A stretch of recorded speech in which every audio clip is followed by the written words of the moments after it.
Will retrieve out of the left corner. They look up high. It's DeHart. Shot from the point. Stopped by Gill. The rebound popped off his body for a moment. He gets on top of it.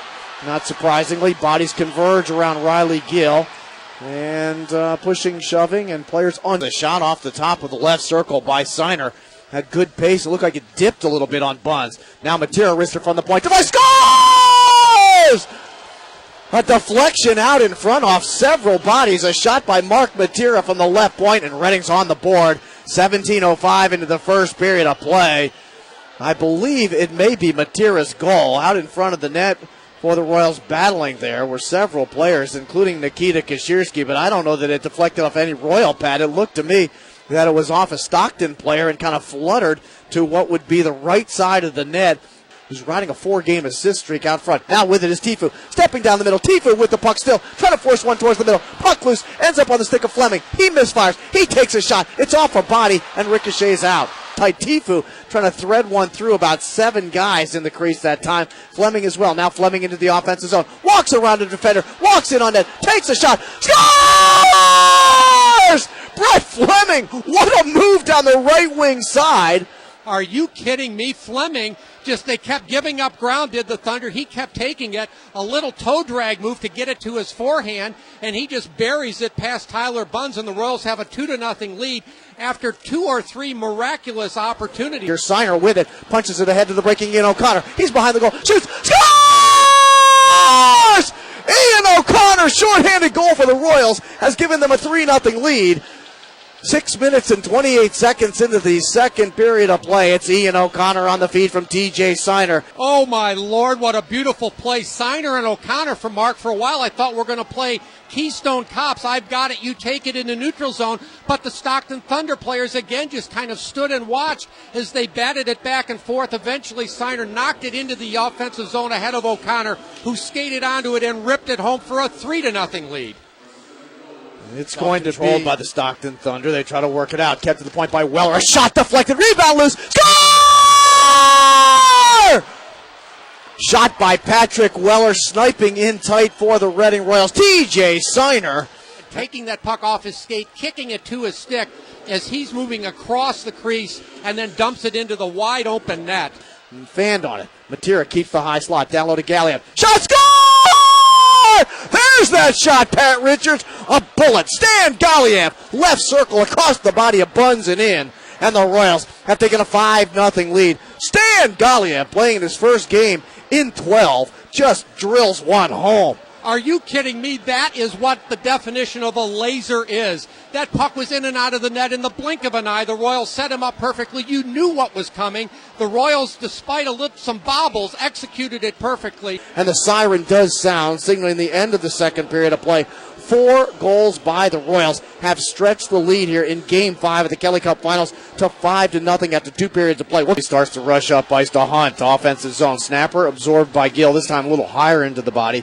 He'll trap it with the catching glove against his chest. They were actually in the regular season 11th overall in the league. Signer sends one out in front, redirected, scored by Joel Champagne. Beautiful pass by TJ Signer, and the Royals have taken a 6-0 lead. And all now, Mark, that stands between the Royals, the handshake line, and the Kelly Cup is finishing this one off. And now the target and the goal is to preserve the shutout for Riley Gill, who has been magnificent since arriving at the end of February. With 22 seconds remaining in regulation time, up 6-0 on the Stockton Thunder. I know the people back in Berks County in Reading, Pennsylvania are cheering their Royals. Well, I wish you were here to watch what was going on right now as the Royals are about to hold on to the hardware for the first time in team history as Brett Fleming sends the puck towards the bench. Out comes the team. The Reading Royals are the 2013 Kelly Cup champions here in Stockton, California, celebrating with Riley Gill, his 7th shutout of this season, Pat Richards. What a beautiful sight, Mark Thompson. The lawn sale, sticks, gloves, helmets littering the ice. The Royals celebrating in the goal crease. Reading Royals, 2013 Kelly Cup champions. What a nice ring that has. As the Royals now jump in celebration, they'll line up for the traditional handshake between the two teams. The Stockton Thunder certainly deserve a commendation for their efforts to get here.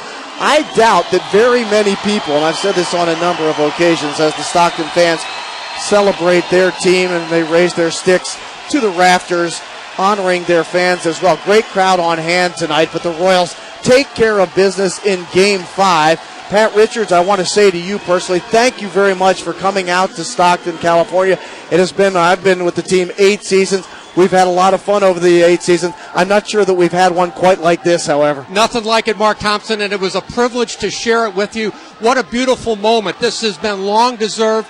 This is a great franchise. It's been well supported. They have earned this right to be celebrating down to our right in the goal crease. And as the tradition is in hockey, the Stockton Thunder, in defeat, are standing at center ice, led by their captain, Garrett Hunt, waiting for the traditional handshake line. And appropriately so, Ethan Cox and Kirk McDonald, the gentlemen that they are, lead the way, and the Royals begin the handshake line that is tradition in hockey, a tradition, to quote Jim Nance and the Masters, unlike any other in sports, in my opinion.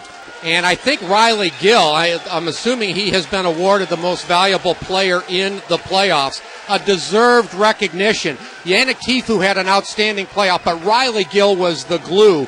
And except for those couple of games he missed in round 1, you mentioned how brilliantly he had played in the regular season, and I think he stepped it up a notch in the playoffs. And will soon be awarded to Royals captain Yannick Tifu. And the commissioner emeritus is right there, Brian McKenna as well. He is the commissioner of the ECHL. 25th anniversary season for the league, the 17th Kelly Cup being awarded, the Reading Royals' first ever. Here comes Yannick Tifu. He's on the red carpet. He has the Kelly Cups in his arms right now. The team anticipating his raising it over his head as the photographers are getting their shots. Patrick Kelly handling the cup as well. Yannick Tifu, Pat, this takes care of some disappointment that he had in 2007 as a member of the Dayton Bombers. And now Tifu raises the cup into the air for the first time in his pro career. The 8th year pro, Yannick Tifu, has battled his way. You talk about important acquisitions for the Royals. Back in November the 28th of 2011, acquired from the Chicago Express, Kirk McDonald, a player who had many options over the course of this season to play in the American Hockey League, elected to stay with the Royals, a huge component of the team, now hoisting the cup over his head. And, of course, next in line, Ethan Cox, another one of the leaders on this team. And you mentioned, Mark, in the regular season, never has a player been more valuable than Ethan Cox, despite scoring only 8 goals. Wonderful in the room, brilliant penalty killer, maximum effort every night. I'm presuming it would be Patrick Weller next. It will be Patrick Weller next, Pat. Only the second player in ECHL hockey history to have his name engraved on the Kelly Cup 3 times as a player. The 4th professional championship of Patrick Weller. I can't underestimate the importance or overstate the importance of Patrick Weller towards this team as Riley Gill now takes the cup from Patrick Weller's hands and holds it. Riley Gill, who's the MVP of the playoffs for the Royals, acquired on February the 28th, Pat Richards, late in the season, one of many late season adjustments by head coach Larry Corville. That one kind of paid a relatively large dividend. I think that paid off in spades now. Nikita Kashirski